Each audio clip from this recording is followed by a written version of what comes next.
Hit the lights!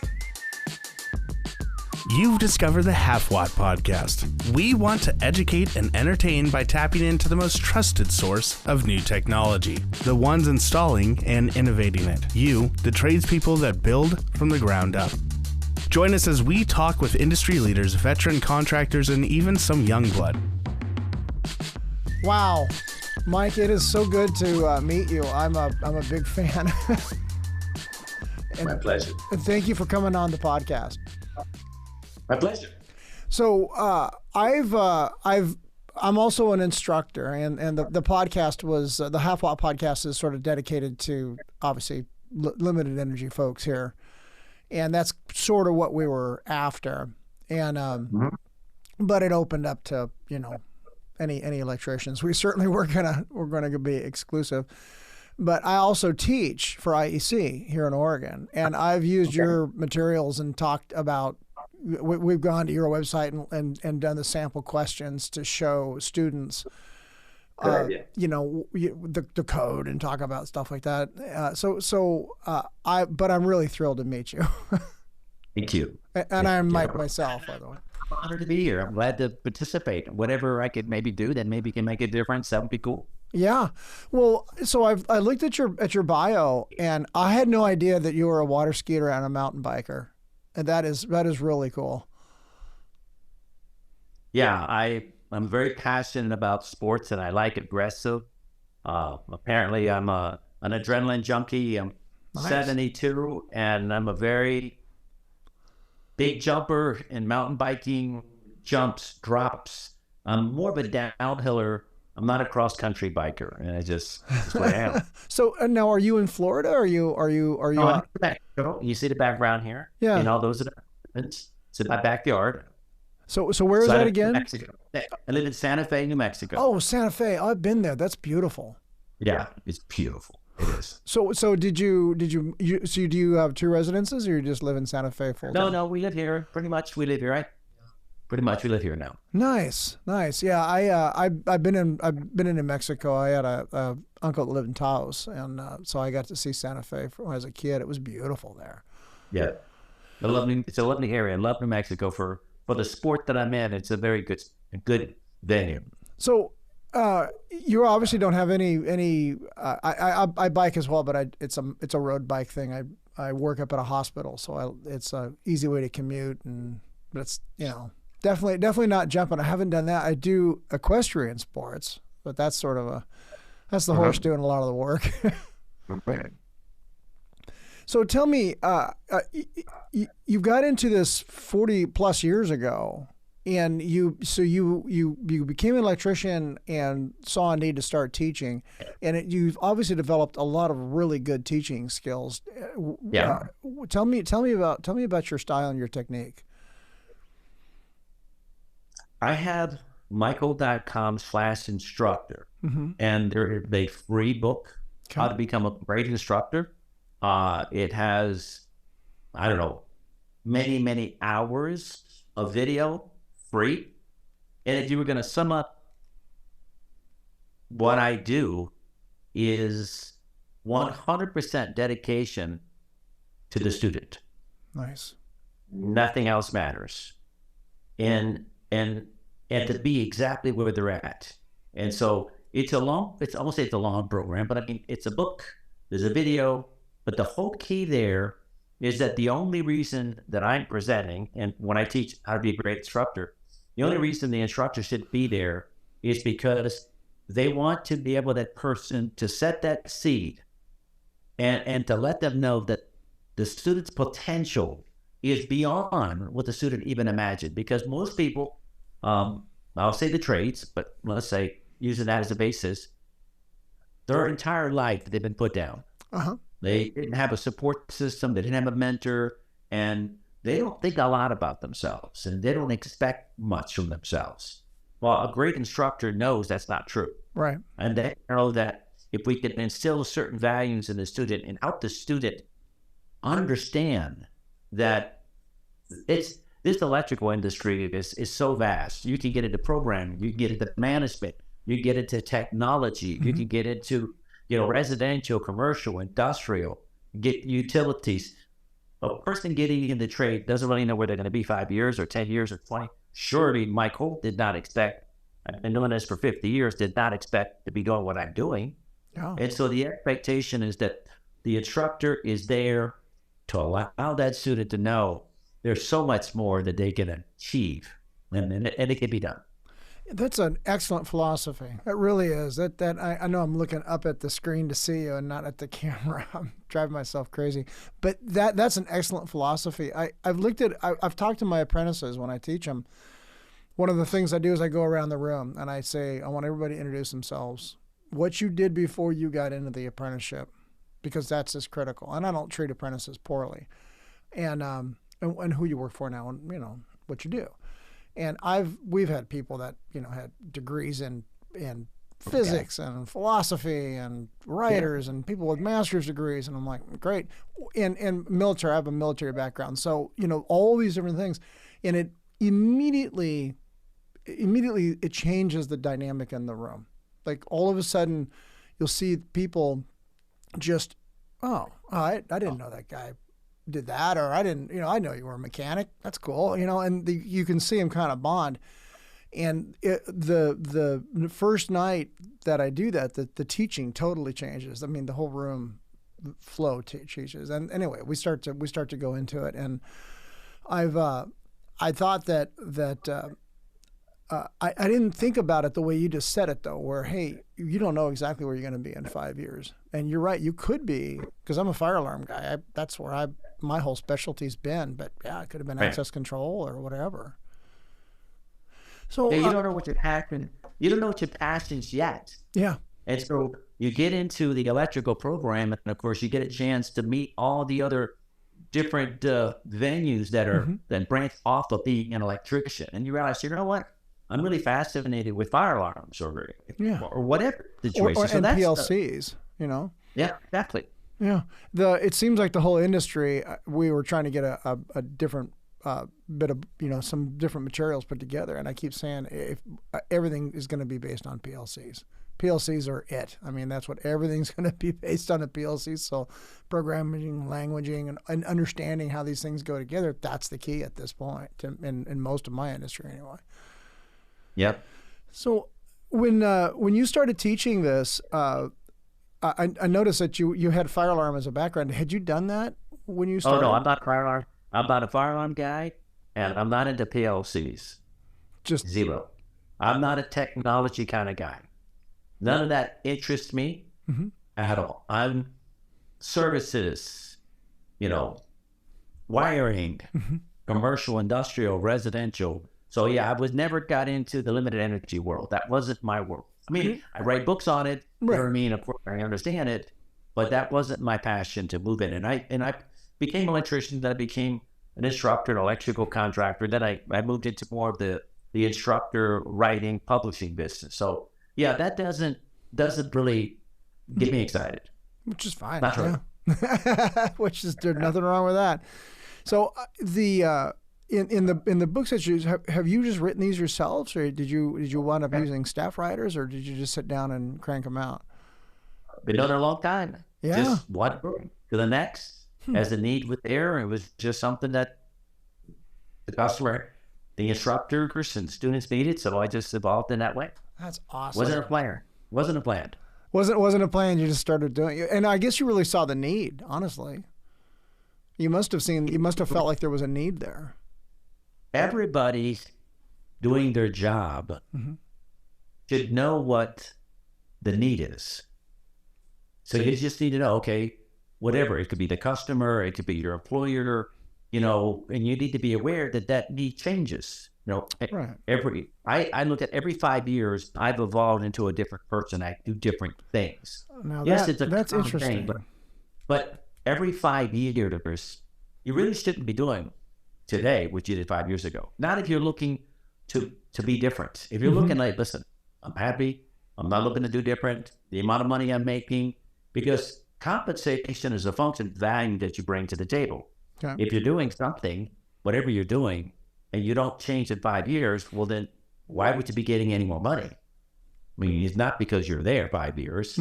So you have to now evolve, and you have to now provide the market something that they need that is of value. That's an excellent point. That's an excellent Every 5 point. years. I don't do what I did 50 years ago, Okay. 5 years, 10 years ago, 20 years ago. I've evolved. Our products evolved. And you just keep, and so it's really not following an industry trend as much as it's just staying on your game and recognizing. I mean, there's nobody telling Mike Holt, hey, I think you should be going here and here and here. You're in the middle of it, looking, going, this is where I want to strike, and we're going to get to. I think what people need to do if they want to be successful in whatever world it is, you need to go out and you need to seek responsibility. Okay. Not wait for somebody to come up to you and say, hey, would you like to be a foreman? No way. You need to be seeking it. Say, hey, I want to be a foreman. What do I got to do? When can I be a foreman? And push and push and push and push. And recognize, though, you better get some education to put yourself in a position. You better be licensed. You better be continuing education, of course. You better stay on your toes. You better be taking some business classes. We offer business programs, but there might be other people. But you can't be a foreman without what? Just because you're an electrician, you're going to be a foreman. Right. And you got to push.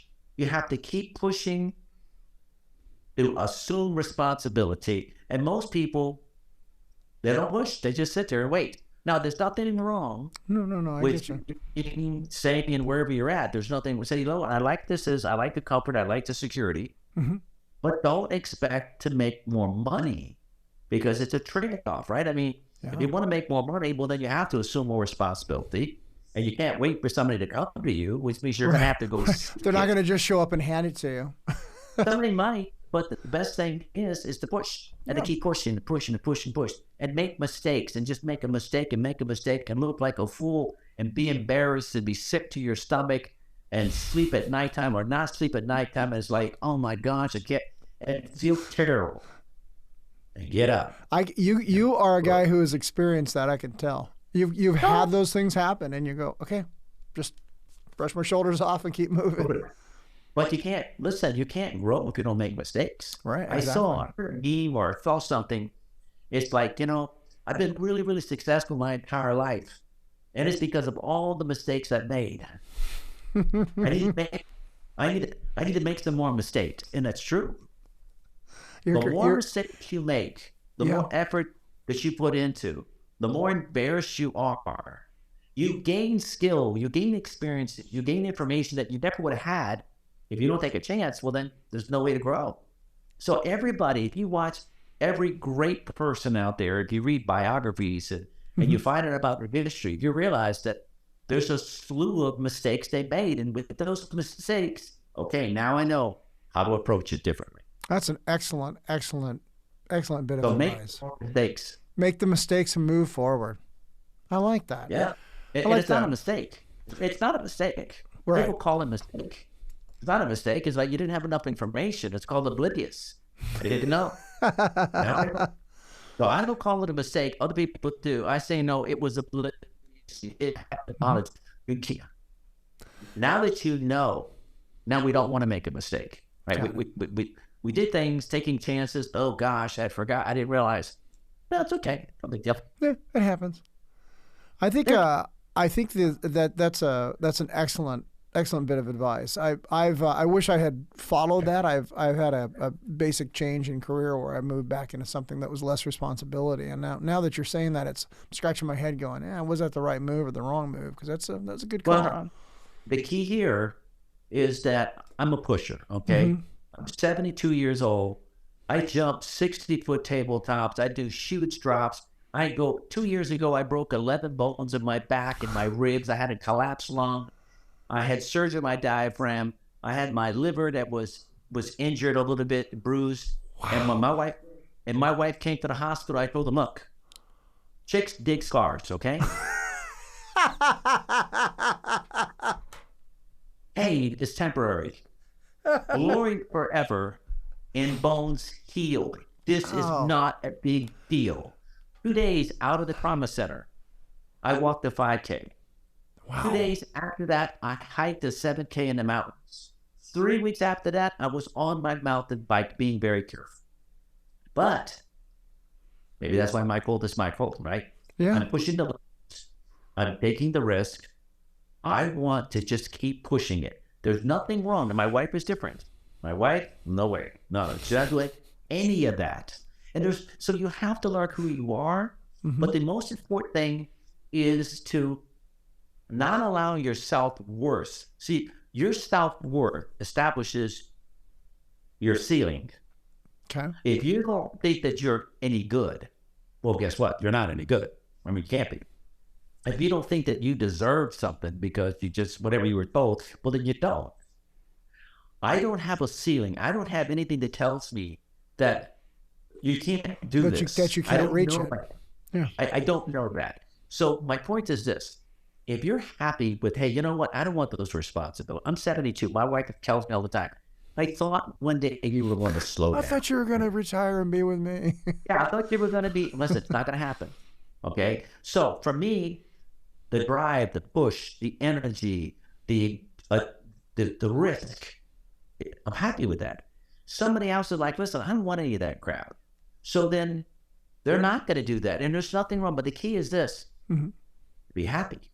To say, listen, you know what? I decided I don't want that responsibility. I'm going to step back. Like you said, you know what? I think I'm going to step back. In front of the table list. There's nothing wrong with that. And you're like, yeah, this is what I want. I want to be able to do whatever.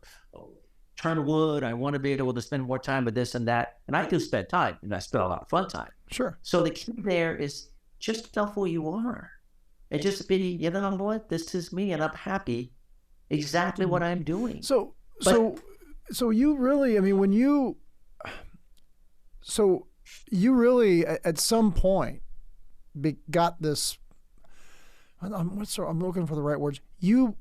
At some point you kind of, I call it catch an edge. I don't like to snowboard, but you know. I like it. So you just got it and you went at it and you just started doing it.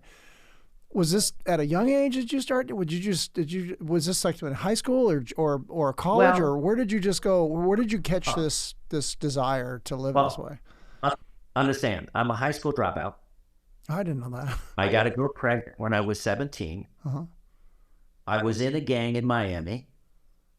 I didn't have a father. We had no money. We were as poor as anybody could possibly imagine being poor. And I was terribly embarrassed because I had no clothes and I'm going to school.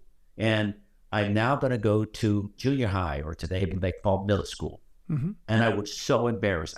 I was able to find a paper route, started delivering newspapers, started making money. I saved for 4 months. And the day before school, I went to a really high-end store. My mom worked there. It's called Verdine's at the time. And I bought all clothes. And when I went to school that Monday, you would have thought I was the richest kid in the school. You would never have known that I was poor as could be. So I had that desire to be better. And then, of course, I get a young woman pregnant. And I'm a dad. I'm going to be a dad at 17 years old. And my commitment was to take care of my baby and to take care of my new family. That's the only thing I thought of. And in the process of, okay, that means that I have to make more money tomorrow than I did today. And next month, I need to make more money than I did today. And I didn't understand everything, but I got my high school GED. Thinking, okay, we got to get that. So I'm working in the morning, delivering newspapers. I got out of the gang. I'm working full-time in the daytime. So I'm going to school full-time in the daytime, getting my GED. And at nighttime, I'm working. So, I mean, I get up probably 5 o'clock in the morning, and I'm done probably 11 o'clock at night. I get home, and then I got to get up the next day. And it was 7 days a week delivering newspaper. I finally got in the trade. When I got in the trade, I heard that there was a license called a journeyman's license. And I didn't know anybody who had a journeyman's license because there wasn't many people that were licensed. And then I found out about, okay, there's a test. That's how you get it. And then I went to study, but there were no books. Back in 1973, there were no exam prep books. Yeah, that makes sense, yeah. And if you could get a book, everything was black lines that I couldn't tell was a wire, what was a box, what was a raceway. I couldn't tell what was a bondage operator. So even some of the books like the source grounding and bonding book at the time, you couldn't even understand it. But I studied and everybody told me it's fixed. You cannot pass a test. It's all a test. It's all a matter of the buddies and who they knew in the mirror. I don't know. I got a 96 on my test. Wow. I'm like, okay. But I studied my code. Everything I could. And I got my test, and that's the first time I realized, okay, guess what happened? I got more money. Mm-hmm. So Yeah, that created a concept. Then I heard there's a master's. Master's? Well, yeah, if you're a master's, then you can make more money. Really? Well, then I immediately started studying for master's. Wow. And I got my master's. And then I became an instructor. So my model was never that I ever thought anything other than I have a passion to take care of my family at all costs. Yeah. That means that I was studying easy 30, 40 hours a week. Easy. I would study easy 5 hours a day. Wow. I would study easy 10 hours on a Saturday. Easy 10 hours on a Saturday. Easy 5 hours on a Sunday. Wow. That wouldn't even, my brain would never even think, because I knew I had to get my license. Mm-hmm. I got my journeyman's, I got my master's. Eventually evolved. And at some point, whether it was conscious or not conscious, I realized that if I put myself and educate myself, hey, I can do that. Can I do that? Can I be informant? And I pushed myself, and then I got in trouble and I got embarrassed. That I learned over time, being educated, being prepared, Mm-hmm. being a positive person. Let me tell you something. When I worked in the field, I ran 100% of the. I ran. If you told me, go get me a bundle of half TMT, Mm-hmm. I ran to the trailer. I ran and I ran back. I ran nonstop, continuously. I pushed as hard as I could. I wanted to be the best helper. The guy I worked with, he was a 65-year-old Christian. Mm-hmm. I wanted to be the best helper he ever had in his life. So my desire was to continue education, a wonderful attitude, just, hey, whatever it takes. You want me to work late? Done. You want me to work all night long? Done. You want me here early? Done. No matter what you wanted, I was there. Wow. To make sure I made my boss money with the expectation that if I keep doing this, I'm going to become more successful. Mm-hmm. But understand something. Yeah, I study 5 hours a day. Yep, I study 8 hours, 10 hours on a Saturday, 5 hours on a Sunday. I passed my test with a 96. Yep, I studied for a master's. I got that. Yep, I wrote a book. Yes, I killed myself. Yep, wrote another book. Killed myself. It took me, and I tell people my great instructor program, it took me 25 years in the trade before I felt I was not a poser. Because in reality, we all acting like we know something that we really don't know. At some We're point, all posers. Yeah. Huh. But at some point you realize, you know what? I know what I'm doing. I do know this. Yeah. It took me 25 years. That's when you finally was, felt like you had reached that. It's point. like, you know what, Mike? You're not a phony. You actually know what you're doing. Wow. We still make mistakes, of course. Mm-hmm. But so what was the thing that happened? Well, my stepfather, I did have a stepfather for a little while, Mm-hmm. and he called me Charlie Brown in a despairing way. Oh, Charlie Brown. So I hated my name, Charles Michael Holt. I hated the name Charles. Oh, no because kidding. it brought back terrible memory. Sure. You know what I mean? So maybe part of my success was I'm going to prove this guy wrong. Okay, I'm going to prove him wrong. But then I got a baby. I got my daughter Belinda, who's the chief operating officer of Michael Enterprises. She's my baby. Take care of my baby. So I never thought about me, Mike Holt. And even today, there is nothing in me to think about what can I gain out here. No, what knowledge, what role can I provide to somebody that it's worth to them to pay me more than if I did another job, and I assume more responsibility. And so therefore it was about taking care of my family. That's all. Huh. And you put one foot in front of the other until you were successful. Never had this big vision. It was like the next hill. What do I got to do? Hit that next hill. I like that. And then it just evolved. But keep the drive, which I had at 72. I'm on fire. Yeah, oh, you absolutely are. You've got. I'm sorry. Say that again. I didn't mean to. Yeah, last Wednesday I finished up the 23 products. I'm working on the 26 products right now. Wow. There's no slowdown here. I'm on fire at everything I do. Social media, on my mountain bike. I'm going to Canada, Whistler, in July. Nice. To take a 1-week downhill course for adults on downhill mountain biking camp. What 72-year-old guy is going to go to Whistler, the #1 biking park in the world, to take a 1-week course on downhill techniques so I can jump further, faster, and drop longer and go? You. I mean, honestly, I didn't even. I've got a guy that I work with who, he's my age. I'm 58, and he got into unicycling and became one of the 8th top unicyclers in the world. And he does mountain unicycling, and I've seen that beyond imagination. This guy is incredible. He bikes everywhere, unicycles everywhere. He's just when COVID hit, he learned French. He stayed home and learned French. Yeah. So he's got the same zest for life that you've got, and I can appreciate that. So I'm hoping my listeners, because this is obviously a pretty big interview for me, and I don't think I could have asked for a better bit of information for them to hear than that, because I always talk to my listeners as, hey, okay, kids, this is how we do this, and I had a young man on the show a couple of weeks ago who has started his own company, and I said, okay, now for all of you who have ever said, I want to start my own company, this guy did it, and he just turned out a couple of years ago, and he did it, and I said, so tell us all the steps you made, tell us how the good, the bad, the insurance, all that stuff, and he laid it all out and told everybody how we did it, and this really is like a next level. Hey, okay, now if that's where your ego is and that's where you want to go, then now let's look at what Mike did and let's move forward like this. This is exactly the drive that you really need to go far, really far. It's not the success. I mean, I'm an 8-time national barefoot water ski champion. Mm-hmm.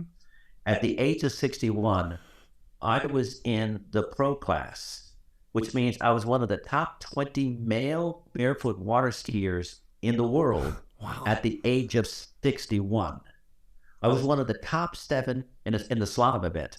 I was one of the top 7 in the United States. There was only 7 people in the United States that was in the pro class. Uh-huh. So I'm in the pro class at the World Championships. I'm in the pro class at the National Championships, and I'm 61 years old. That's incredible. My point is that you have to strive, and it isn't the destination. It's that journey. Okay.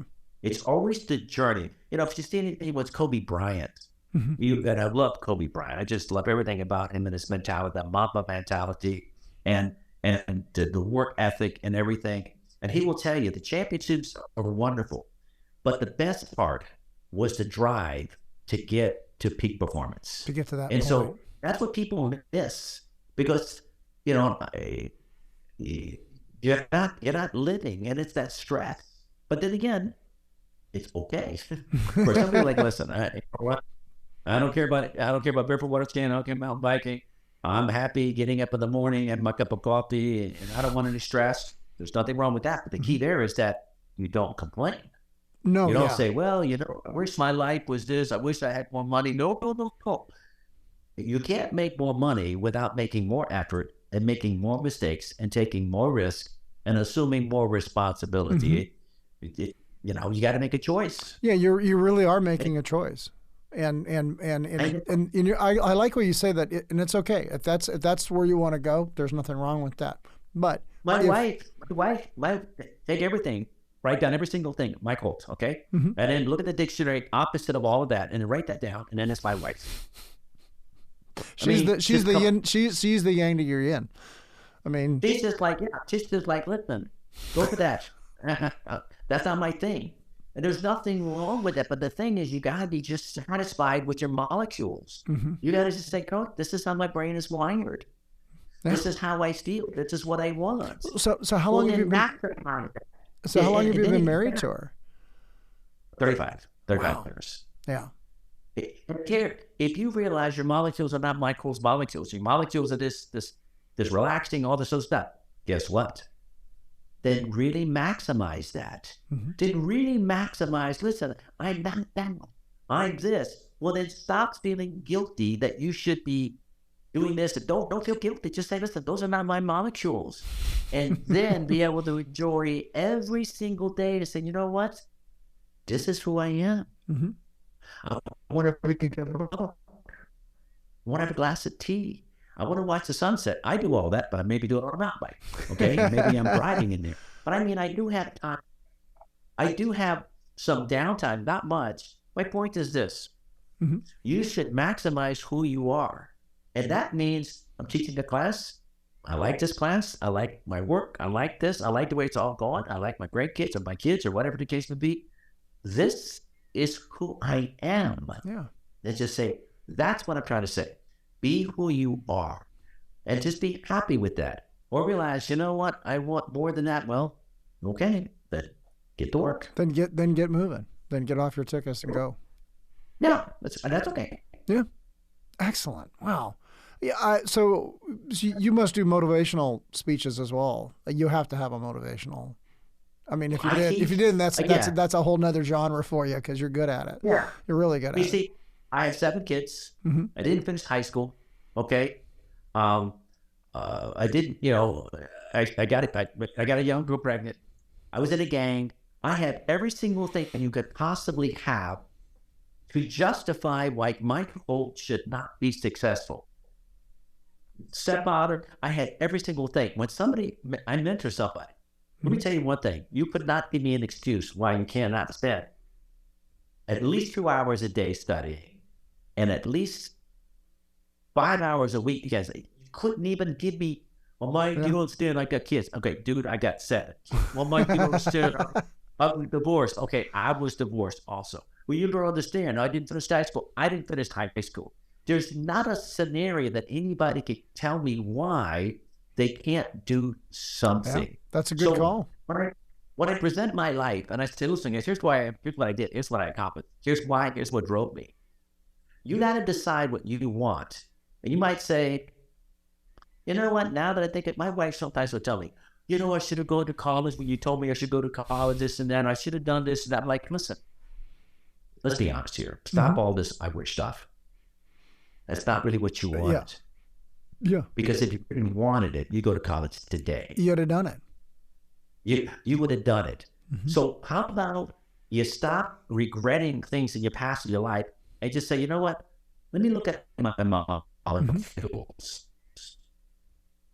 And you know what? My molecules are like, it didn't want to go to college. It wasn't my thing. Yeah. It didn't want, whatever it is. It didn't want to take that. They didn't want to take that emotion. It didn't want, it doesn't matter. And you accept it and just go with it. I mean, it's like not going with it. It's just like, hey, you know what? You're 20 years. You have a right to be exactly who you are and never feel that somebody else is defining you. You just decide, you know what? These are my molecules. And I like my molecules. Now, your molecules are different. And I appreciate your molecules. And you kind of got me all jazzed up. But you know what? I realize I don't want that stress. I don't want that responsibility. I'd rather have this. And this is the journey I want to have. And I think people put themselves down because they think maybe other people put them down. You haven't done this, you haven't done that. And they're like, well, you understand this and that. I bet the kids don't stop the excuses. Just say, you know what? I don't care about that. I don't want that. These are my molecules and I'm happy with them. Oh, I can't motivate you other than to get you to be happy with who you are. Just be happy. That's all. Accept your molecules. So at this point in your career and in your path, are you still studying? Are you still looking at code? Are you still going through it? I mean, because I'm doing the 2023, the code change. I love what they've done. The code is, the new code changes are jaw-droppingly good. I really am. Great job. Yeah. And so to me, it's the first time I've looked at a code book and went, wow, that's impressive. That's impressive. And I really feel like like whoever's on the committees and all how they're making that happen. I wish they would do that to 72. Oh, I really wish they would do that to Senate PA 72. Yeah, I understand. Oh yeah. I mean, I just finished a book. Oh, it was the Silk Roads. It's about this big of a book, a huge book, and it's a hard book for almost anybody to read. And it talks about the center of the universe. At one time, it was, let's say, Iran. And then another time it was part of Africa. Then it was the Middle East, and then and it's moved around. It was China, when they had the silk. They had the silk. So right now, looks like where the Silk Roads lead from, it seems to be moving more to probably the Middle East. Okay. A lot because of oil, because we need oil. And if they say, hey, we're not going to give you much oil, the West collapses. So the West is doing everything they can to make sure that with the Arabs, they're good buddies, right? We're all good buddies. So therefore, and of course, the United States manipulates and puts powers to be, and then Russia gets inside there and China gets inside there. Okay, so this is a book that I'm reading, and it's teaching me to understand how I read about. There's a book called Guns, Germs, and Steel. A really hard book, but I found it to be amazing because it explained why did the Europeans come to North and South America? Why are the Aborigines who they are? How come Africa is what Africa is? Well, part of it has to do with Eurasia goes east and west. So if they discovered a domesticated a vegetable, or they domesticated some food, or you can move it across the world this way, right? But you can't move it north and south, because if you grow this wheat here, well, it's not going to go down South Africa, and it's not going to go north. Right, because of the temperate zones. There's temperature. There's cultures that are innovators. They're like, oh, what did you do with that? How did you do that? So you have some people are like, no. We're Aborigines. We've been doing this now for 2,000 years or 10,000 years, and we're not doing any of this. We're not going to change, okay? So I learned to realize, okay, Michael, everything changes in the world. And those people that accept it, those people that are engaged in the process, engaged in that change, follow that change. In other words, they had guns, right? We had germs. And then there was steel. So you have all this new technology coming in. Some people are like, nope, we're not going to touch that steel. We're not going to do any of that stuff. Other people are like, hey, do you know what you can do with steel? You know how we can change this? So I read books about how did the world become where it's at, and who won and who lost. Guess what? The innovators. The people that watch the other people say, what the heck? And then they evolve that. And they say, you know what? I don't care how I used to do it. This is how I'm going to do it now. They're not dinosaurs. That's very true. What's the other book I read? I did a lot of reading, so I'm always reading about the world. I love Caesar, the Romans, Alexander the Great with the Greeks, Attila the Hun. I mean, just even Hitler. If you read the story about all these great, Mussolini, you'll find out that, I mean, look at Caesar. He's out there and he gets the Gauls, and he wasn't supposed to do the Gauls, and so the Roman Senate was all upset with him, and they said, what did you do that for? And I'm like, what are you talking about? I mean, I look what they got for you. So he comes back to Rome and said, listen, don't come to Rome, because if you come to Rome, we're going to consider you attacking us. Don't pass this line. Caesar goes past the line, and he's going to go to Rome. So now he's going to attack the Romans, right? So what do? All the Roman senators, they jump, go south, they get on a boat, they go to Egypt. You know what Caesar did? He got there 2 hours too late. He could see the last boat floating away. You know what he did? Wow. And he took all the boats. He built boats. He went after them. He went after them in Egypt. Wow. He got there just with a couple boats, just to get there, and he set up shop, just to be there. And all the other guys at the back building more boats, and then all of Caesar's Roman guys, they go over to Egypt and they take over Egypt. Are you kidding me? You would have thought, okay, they're out of here, I'm done. No. Yeah. Alexander the Great. He goes to the city of Tyre, an island, and he goes, hey, I want to pray there. Like, nah, I don't think so. They go, yeah, we want to pray there. He builds a causeway over there, all the way across. They burned the causeway down. He goes hundreds of miles, gets more wood. He builds another causeway. He gets over there. He kills 100,000 of them. And then he prayed in the mosque. My point is that anytime I'm struggling with something, I'm thinking, okay, what would Alexander the Great do? Mm-hmm. There would be nothing that he would not do. Caesar, there's nothing Caesar would do. Yeah. He set a goal. I'm going to do this, and it's done. He didn't care about the effort. He didn't care about the cost. He didn't care about anything other than he established a goal. Mm-hmm. And too many people are not willing to think they get a license. They're not going to get a license. Oh, how much money is your book? I'm like, dude, you're not going to pass the test with a book. You need to get a program. Well, that's a lot of money. And I'm thinking, I don't got to argue with somebody. You don't understand. Right. That You're not whatever it costs, whatever it takes, however hours it takes, it doesn't matter because I'm going to be licensed. Mm-hmm. That's it. As fast as I possibly.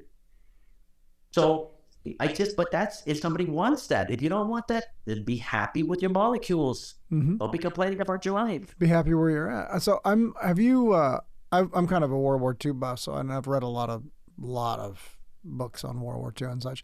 Actually, I'm working on a Winston Churchill right now. I got a book right now, Winston Churchill and the Kennedys. Do you? Have you read it? Yeah. Go ahead. This one I'm working on is I think it's an autobiographical book, but it's pretty good. But it spells out a lot of his youth at this point where I'm at, and you could see the drive and determination that he had. He had the same drive that you have, where one of the things that happened to him was he could not get this father of his he just idolized. And he died very young, his father did. And so he wound up always sort of wanting to go into Parliament with him at some point. And that just never really happened. But he wound up being this fantastic orator and writer, and he did pretty much what you said. He really put effort into what it was going to do. And actually on the way here, there was a gentleman that he recommended, and the guy's name was Burke Cochran, and he was a New York congressman. And it was Burke who Winston Churchill basically set his oration style up and followed and writing. And I thought, that's really interesting. So that just got me. So on the way here, right before we started the record, the little town I'm in has a middle of a train. Is a train track runs right through the middle of it, and this train stopped and blocked the whole town for like 15 minutes. So I'm on the other side of the train going, I got a very very important interview, and I hope the train's gonna move out of the way because I want to get there on time. And then they played that, so I wrote this guy's name down, and I didn't know why, other than I wanted to just look him up and figure out, more information about him. And now after talking to you, I've written down 3 or 4 other things I want to read about because you've inspired me. The Silk Road, I've seen that book. I may even have a copy of it. Yeah, it's amazing. It's hard to read, but what it teaches you is to understand the world and where the power is and how it moves. One time it was the Dutch, one time it was the Portuguese, one time with the Spaniards, another time it was the Italians, big time of the Italians, Great Britain, it had, you know what I mean? And then you have China, then you have Russia, you know what I mean? You have all these different cultures that are moving around, and some are in decline and some are on the ascent. Uh-oh. Yeah, and I always really become successful. Mm-hmm. The video froze for just a second, but I was saying that some are on the decline and some are on the ascent, and then But why? Well, you're right. Because look at Dubai. I mean, look at what's going on with Dubai. Dubai was just this desert thing. Now, even on satellite, Dubai is pretty impressive to look at. Yeah. So there is a huge amount of money moving in and out of the Middle East. You're absolutely right. But when I read these things, I take it to the personal level. Mm-hmm. And that is that, you know what? It's possible that what I'm doing, the way the world is moving around, I don't have the same value that I had years ago. Yeah. You know what I'm saying? Yeah, it makes sense. So I always relate it down to, so how can I help somebody else understand? And that is be aware how's the market changing? You had COVID. What affected that? What about your job? It could be. It doesn't mean like you're a contractor. It's just that individually, you need to make sure you position yourself to be in demand. And that means that every 5 years, you need to have gone to school, go to programming classes, certification classes, do whatever you have to do to put yourself, again, all I wanted to do was take care of my family. So I had to be aware what's going on in the world, and for me to be positioning myself. I'm going to make sure I get that written down because I want to use this with my students. 5 year. I'm gonna use that 5 year cycle if you don't mind. In 5 years, they should be a journeyman electrician, right? Oh yeah. And if somebody starts, it should be done. Okay. Oh yeah. But in 5 years, you should not be a journeyman electrician. You should be a master electrician. Right, a master, or you should have, or a nice at 2 or 3 or 4 at some point. Well, whatever they are. Yeah, you should that. have. You should have gotten all your certifications and never stop. Put yourself in a position that somebody's going to come to you and say, "Hey, listen, I need somebody. I heard about you." Again, if those are your molecules, it might not be. Yeah, and they may not be. But if they are, but a lot of the folks that I'm teaching are pretty. I've been teaching electrical stuff for a little over a decade. But I was teaching in the military long before that, and kind of what you've described here. I sort of stumbled into something like that when I was younger. I did what they called electronic warfare. So in the military, in the Navy, if you had an aircraft or a ship with a radar system on it, I looked at the radar system, interpreted what it was, if there were any weapons involved, what was happening there, electronically deceive or interpret or re-radiate or whatever we needed to do to protect ourselves. And it was more of a defensive art. And I had a lot of folks coming out to the fleet, especially in the 80s, that were not necessarily, you would come out of school and they just didn't necessarily know exactly what they were doing. Yeah, and so, you're going to be asleep on watch. They're going to be on watch. You're going to be asleep. And so it was my goal to make sure that if I'm going to be asleep and you're going to be on watch, and you've got to have the reaction time that I have to have in order to protect us from whatever is going to happen, then the training level needs to be there. And so I sort of took it upon myself to start teaching these guys. And I realized that school, especially if it's a cookie cutter school, we do it this way and we just put people through it. And schools in the military are excellent, especially in the Navy, but they can also be filters. Like we're filtering out the folks that can't handle our way of teaching. Right. And that is the only way that they teach. And I thought, well, okay, that's kind of a draconian thing. When I went, so I started teaching my own folks and using my own techniques, and I just, got pretty good at it. Then, when I went back to school myself, the part of the technical training on it was one particular class was really poorly done. I mean, really poorly done. And it wasn't the materials; it was the way it was presented. It just wasn't done right. Sure. Struggled. Couldn't get it figured out. When it was digital theory, which you'd think, well, that would be super easy because it's ones and zeros. How could you possibly go wrong? But when all you have ever learned was analog, and all you know is analog systems, right? You don't, especially tubes in particular, and a little bit of solid state. It doesn't just translate right over to digital theory. That's not an easy translation. So I couldn't do it. So I wound up memorizing and doing the next about 12 or 16 weeks by rote, by memory. I mean, I could do the material. I could understand what was going on. But when it came to the digital theory, I just said, we'll get there someday. I'll figure it out. The very last portion of this class is 4 weeks of night school, and it's the advanced portion where they teach you about the output of the machine, not just the input. And we sat in the class. There was 4 of us in this class. The very first night, this first class petty officer starts talking, and he goes, okay, well, just like we did on this machine, it's going to load its data like this. And I just went, oh, no. Put my head down, and I just, oh, not this again. And this guy looks at me, and he says, what don't you understand about that? And I said, the whole thing. And he looked at me, and he goes, because the 3 of you can take a break if you want. You can go take a smoke break if you want. I need to talk to Petty Officer Brooks. And I says, all right. And they stayed. These other 3 guys stayed. And in 20 minutes, that guy taught me 16 weeks worth of electronics. He unlocked my brain in such a fashion, and he could just see it. He knew exactly what I was stuck on. He knew exactly. Yeah. He says, "You're not the first person that's come from the analog world into the digital and didn't make the transition." He unlocked my brain, and all of a sudden, all this information that I didn't quite understand just whizzing in my head, and I was like, "Oh my gosh." I was so excited after that. Yeah. I mimicked that guy's teaching sect. I took his teaching sect. I had him re-enlist me because I was due for a re-enlistment. I had him re-enlist me. Took his teaching techniques, and when we finally graduated that particular part of the course, he wrote him and the chief wrote the test materials. The test was 7 hours long and 5 questions. Mm-hmm.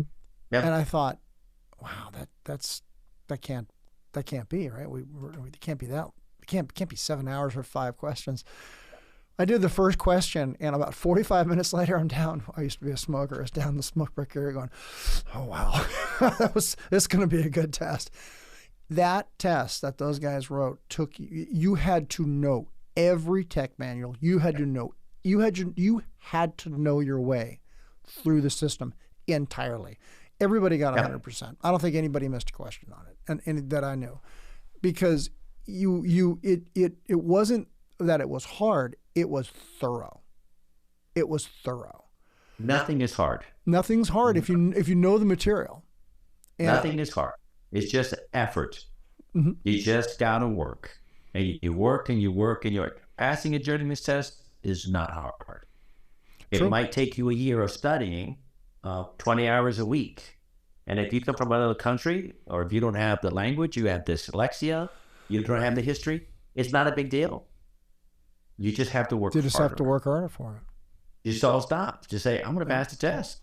I agree. Take care of my parents. That's it. Not that complicated. And then be like Caesar. Whatever it takes. Keep moving to forward. Make it happen. So never stop. So you read. You're still reading. You're still writing. You're still obviously you're biking, and I'll take it you're not water skiing as much in Santa Fe, or not? No, I live in Mexico now, so barefooting is barefooting's not an option. But you're hiking. You're clearly active. Does your wife come out and hike with you too, or is that just not? We just took a really nice hike today. Oh, excellent. We were here in New Mexico, so I hike with her as much as she wants to. Mm-hmm. I push a little harder than sometimes she wants. You know what I mean? Yeah. Sure. So yeah, I hike, I bike, I work hard, I get up early in the morning, I do what I got to do, and well, at 72, Mike, I mean that is you're not sitting down and retiring. That to me, I want to really emphasize that, because I know a lot of folks that have retired, and I'm like, and obviously I'm 58, so I'm active. I just can't sit down. You're a baby. I am a baby. I feel like a baby. You're a baby. Too. You're a baby. But you're a baby. But I don't want to just sit down. I'm never going to retire, but I am going to die. Mm-hmm. And I'm okay with that. Totally cool with that. Every single second, this is a fact. Mm-hmm. Every single day, I'm aware of it. And I value it, and I don't waste it. If it's me taking a walk with my wife, it's not wasted. If it's me going mountain biking, if it's me working with my staff in order to work on the book, everything is thought out. And at the end of the day, I get in bed and it's like, the journey was today. Mm-hmm. And I have no reason to stop helping people. And see, when you're poor, and I can't speak for mm-hmm. When you're poor, you're always poor. You never. I mean, I have money, okay, but I don't care about money. I tell people, I don't have a girlfriend. You know, what do I need money for? I got a house, I got a car, I got my mountain bikes, I got an RV, I got my wife. Yeah. I don't need money. Money you got it all. Doesn't do anything to me. I don't care about. I mean, I'm successful, but I mean, I'm concerned about making sure I can provide for my family. But it isn't money. Money should not be driving you. It's the passion of living your day. And if it means getting a glass of tea, sitting down, reading a book, a magazine, and just then, you know what? These are my molecules. Mm-hmm. And my molecules are happy doing what I just did today. At the end of the day, that's how my molecules wanted it to be. Then that is success. That's a really good success. And if this is the last night of your life, you've lived with the same dynamic now for all these years. You did everything you were supposed to do today. Everything. You knocked it all out of the park. So, okay, that's over with now and off to the next. Yeah. I know that you're a man of faith, and that was really important to you. So, and you're welcome to talk about it if you like. Well, I mean, one time I thought I could do everything myself. You know what I mean? I had it all under control. Mm-hmm. And I realized, not really. And one day I decided, I'm thinking, let God lead me and direct me and allow me to understand that I'm not to judge anybody. Obviously, I'm a Sheba. I can't be judging anybody. I don't judge anybody, what they want to do. I don't care about that. All I know is that I want to be able to, in my actions, people see somebody as like a little different, like, wow, he's just a little different. It was awful nice of him to do things. I do a lot of things for a lot of people. And they thank me. I said, look, I didn't do anything for you. This is not from me. This is from God. There you go. And so by me having faith to know that, you know what? I'm just going to honor God. That's all I can do. Do the right thing. Take care of my family. And that's all I could do. And it just gives me confidence to realize no matter what, listen, my life has not been easy. Nobody has any clue, not even the slightest clue, how difficult my life has been. And it really is, and it don't need to be talked about it. But you know what? It's okay. Could be worse. Could be worse. Be a lot worse. Could be a lot worse. So did any of your, I know that you said your oldest daughter actually runs the company now. Did the other 6 follow in your footsteps, or some electricians? I have 2. I have Megan, who handles our CEU department. Okay. Belinda, who handles the operations. And then I have a son who's a master electrician, electrical contractor now. My son. He's been electrical contracting for 15 years. Wow. That takes care of 3 out of the 4. And the other 4, my daughter is in Alaska. She was at Barrow, Alaska, as a special needs instructor. Oh, wow. In the most northern part of the United States, in Barrow, Alaska, for 2 years. So she's in Alaska. And the other kids they're all doing wonderful things. They're in their worlds. They got, one is a PhD. Another one is my other daughter in Alaska. She's going for a PhD, whatever. And college to me is like, I don't care about college unless, here's what I think about college. No, I would not recommend anybody go to college, except when you decide, I know what I want. And in order for me to get that, I need to go to college. That's an excellent way to put that. Then go. Yeah. I'm a laser pointing kind of guy. Okay, I want that. What do you got to do? You got to go to college. No problem. I'm going to college. But just to go to college and get student loans and get student debt and not know why. No, I tell anybody, I don't care if you're a girl or boy, be an electrician, be a plumber, I don't care, get into a trade, do hairdressing, cosmetology, be a, what do you call that? The lawyer's office, forgot. A paralegal. A paralegal. Do something. Yeah, I told the same thing. I ran into a kid one time. We have a lot of folks that have come here from like Russia and Ethiopia and places like that. And I had a kid walk up to me. I do sprinkler systems and worked on water stuff too. And I was doing a backflow chest one time in a vault. And this young Ethiopian kid came up and he goes, "Hi." He goes, "Do you mind if I ask you what college you went to do this?" And I said, "I didn't go to college. I'm a tradesperson." And he goes, "Really? You don't have to go to college?" And then I says, "No." I said, "I'm going to make a recommendation." I said, bend tin, hang wallboard, sweat pipe. Do something with your hands that can't be shipped overseas, and get into it. And I says, and you obviously you're bright enough to come and sit down and talk to me. You could open up a company and be a minority business and have business handed to you. Go for it. Yeah. I don't know whatever happened to the kid, but I'm hoping is great. College is great. It's a vehicle to get to what. There's no other way to get to it. Go to college. Yeah, but if you don't, then just please. You have no choice. I want to be a doctor. Yeah, you got to do it. Wow, what an enjoyable discussion. I'm super happy we talked. and you obviously do things.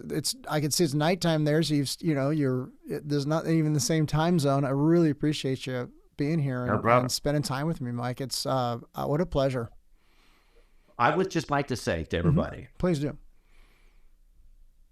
Your molecules, just value who you are, and nobody should be telling you how to run your molecules. You'd have to look at your molecules and say, you know what? I think I want to do this.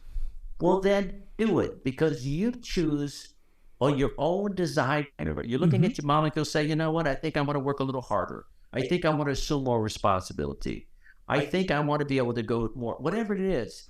Don't allow somebody else to judge you and say, oh, this and that. Listen, respect who you are and just say, you know what? I think I could do more. Okay?